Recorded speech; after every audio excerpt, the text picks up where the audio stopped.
എൻ്റെ കൊച്ചു സന്തോഷത്തിലേക്ക് എല്ലാവർക്കും സ്വാഗതം. ഇന്ന് ഞാനൊരു തക്കാളി രസമാണ് വയ്ക്കുന്നത്. അതിന് വേണ്ടി ഒരു തക്കാളി കട്ട് ചെയ്തത്, ഇഞ്ചി വെളുത്തുള്ളി പേസ്റ്റ്, കായപ്പൊടി, ഉലുവപ്പൊടി, കുരുമുളക് പൊടി,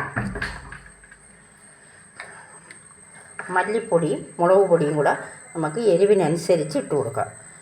ഞാൻ മല്ലിപ്പൊടി ഒരു അര സ്പൂൺ, കുരുമുളക് പൊടി 1 സ്പൂൺ,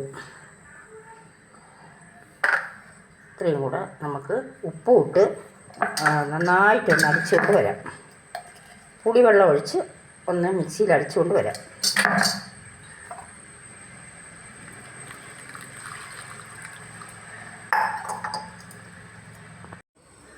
ഇത് നന്നായിട്ട് അടിച്ചുകൊണ്ട് വന്നിട്ടുണ്ട്. തക്കാളി, ഇഞ്ചി, വെളുത്തുള്ളി, പച്ചമുളക്, ചെറിയ ഉള്ളി, മല്ലിപ്പൊടി, മുളക് പൊടി, കുരുമുളക് പൊടി, മഞ്ഞൾപ്പൊടി, ഇത്രയും കൂടെ, പുളി, ഇത്രയും, ഉലുവ, കായം, ഇത്രയും കൂടെ ഇട്ട് ഒന്ന് അടിച്ചുകൊണ്ട് വന്നിട്ടുണ്ട്. ഇത് നമുക്ക് ഇതിലേക്ക് കുറച്ച് വെള്ളം കൂടെ ചേർത്ത് കൊടുത്തിട്ട് ഇനി ഒന്ന് ചട്ടിയിലോട്ട് ഒഴിച്ചു കൊടുക്കാം. ഒരു ചട്ടി അടുപ്പത്ത് വെച്ച് അതിലേക്ക് ഒഴിച്ചു കൊടുക്കാം.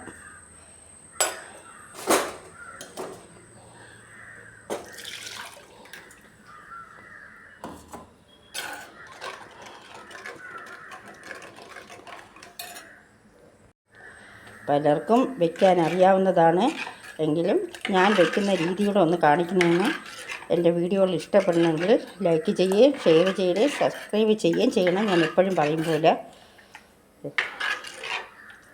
ഇതിലേക്ക് നമുക്ക് മല്ലിയില കൂടി ഇട്ട് കൊടുക്കാം.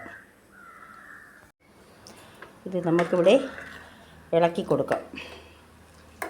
തിളച്ച് വരെയാണ്. രസവും മോരുകറിയൊക്കെ എപ്പോഴും മൺചട്ടിയിൽ വയ്ക്കാൻ നോക്കണം.